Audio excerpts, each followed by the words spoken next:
Welcome to the 3026 Breakdown.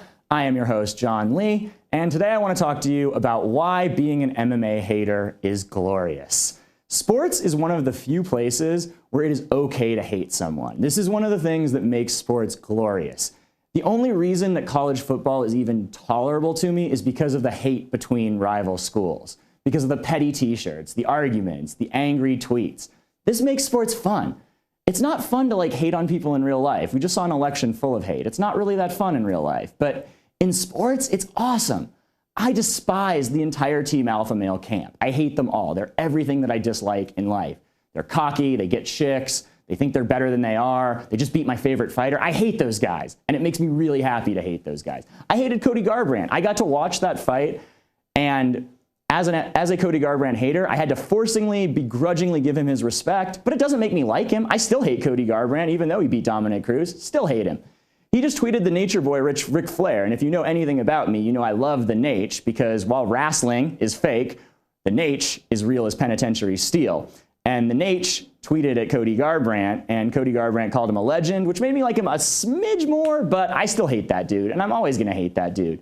He's replaced Uriah Faber as my new target of hate in the UFC, which makes things more fun. Things are more fun when you're into it. Things are more fun when you're passionate about it. When you're just oh, I don't root for any fighters. I just want to gamble, which is what a lot of MMA gamblers do. They're like, oh, I'm not a fan of any fighter. Why the fuck do you watch this sport, man? You're just gambling on it. Don't even, why even watch the fights? Just put your money up and see what the results are, right? You can do your tape study and all that stuff that is work without caring about it. But the hating is fun, man. I was at UFC 207 last week, and I hated Ronda Rousey. I've known Ronda Rousey since 2010. She trained at my old gym. I've known that she's a bad person way, way, way before the rest of you caught on. And being the only person in that arena screaming "fuck yes" as Amanda Nunes was pounding her face was glorious. I mean, I had to run out of the arena so I didn't get stomped, but while I was there, it was fun. This makes sports more fun, man. This is one of the places where you don't get judged for hating people. If you say you hate someone in real life, if you say I hate accountants or whatever, people are gonna be like, oh, what happened to you? What accountant hurt you, or this, that, or the other. You don't need reasons for your sports hate, and that's what makes it glorious. Hate, hate, hate. Man, and MMA is great for it, because MMA is full of the outcasts and social misfits of all sports, right? Let's just go through some other hateable MMA fighters. Mike Perry, right? Just got out of jail, went to the UFC gym, did a blackface video. Him and his corner were making racist comments when he fought Hoon Gun Lim. He's just awful. Totally hateable guy. Alex Nicholson, his teammate, allegedly strangled his girlfriend. Consistently talks shit in a racist manner, in the corner of fights. Hate, hate, hate that guy, right? We could even go more with, let's go into, more famous fighters, right? Anthony Rumble Johnson. Anthony Rumble Johnson is going to be fighting for the UFC 205 title sometime this year. Anthony Johnson has had 3 different women accuse him of domestic violence. And here's the thing. We as a society have a domestic violence and sexual assault problem. But what we need to do is we need to stop when people have more than one accusers. This was the problem with Bill Cosby. Back in 2005, when I was doing stand-up in New York, there were a lot of comedians who made jokes about Bill Cosby's predilections and also Louis C.K.'s predilections, both of which you can Google and read about because I'm not getting sued. But they knew about this for a while. There were dozens of accusers 12 years ago. Why does it take us 30 or 40 accusations as a society to believe a woman? Accusing someone of domestic violence or rape is an embarrassing thing. That's not something that women are doing just for fun. But for some reason, there are still people in the MMA space who are well, he was never convicted. Dude, 3 different women accuse you of something. 1 woman accuses you of something. Okay, maybe I'll give you a pass. Probably not, but maybe. 2, no. At that point, you're done. At that point, it's real. Because you're not going to get 2 different women making up the same story. It's just not realistic. He also threw some woman's yoga mat and made this whole post about how she was fat and stupid. Anthony Johnson is awful. But there's more. There's more of these people. There's tons of them. MMA attracts weirdos. This is one of the things, I used to train a lot, and eventually I got sick of training because I don't like being around those people. I don't really like being around fighters because they're usually damaged people. They're usually people who are a little bit socially weird. That's why they did a great Deadspin article on why so many fighters have weird beliefs, because Rousey Rousey was a Sandy Hook truther for a minute before she got bad PR and started deleting her things. Jeff Monson became a Russian citizen and is a full-on anarchist.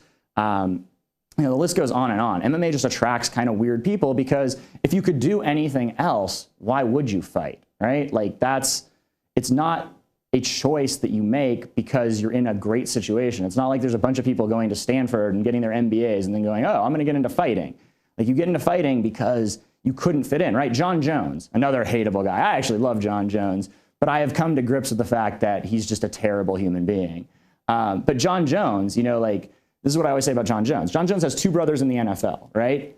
And he ended up being a fighter. What that tells me is that you couldn't get along in team sports, bro. Like you clearly had the talent. Both of your brothers made it. You're the middle child. If anything, the middle child should be the best athlete because he gets picked on by the older brother and he gets to pick on the little brother. But the dude got kicked off the football team, kicked off the basketball team, couldn't stay on teams, right? That's what MMA fighters are like. And that's why it's so fun to hate on them. And they make it easy. Donald Cerrone. Donald Cerrone looks like a dude who uses the N-word all the time. Like Donald Cerrone will sit there and like talk about Trump and then like chew tobacco. And he's had like 3 incidents with black fighters. Bobby Green claims he called him the N-word. He had another incident recently with Aljamain Sterling. He was on tape using the N-word. He posted that weird like Black History Month photo where all the black guys on the team at Jackson's are like giving him a weird look because they're like, yeah, this joke is not really that funny, bro. Hateable dude. Tim Kennedy. Oh, Tim Kennedy is like, he brings out all my hate, man. Tim Kennedy doesn't believe in PTSD. This is a dude who consistently tweets that he's like looking for someone to get into a fight with or that he's like walking through a back alley hoping to get mugged. But no PTSD, you know? This is a guy who literally started the MMAAA and then got beat up and then backtracked everything he said, right? All of a sudden, Bjorn's not the face of it. Like there were miscommunications. This is a dude who makes a TV show where he's hunting for Hitler in 2014. Just think about that. Just think about that. Tim Kennedy believes that Hitler escaped Germany in a submarine and then lived the rest of his days in like Argentina or Venezuela. And tell me that you don't want to hate that guy, because I don't believe you if you say you don't. Hate is great. MMA hate is even better because a lot of these guys are bad people and you can hate on them and not feel guilty. And that is glorious. And that is why I will always be an MMA hater. And when people call me a hater, I don't take that as an insult. To me, it makes me discerning. That makes me think that you're one of those bozos that just thinks everyone is okay. That makes me think you look at Anthony Johnson and go, oh, what's the big deal about domestic violence? Or you look at Tim Kennedy and go, yeah, I mean, seems legit. Maybe Hitler did escape. And that makes you a bozo. And I would rather be a hater than a bozo.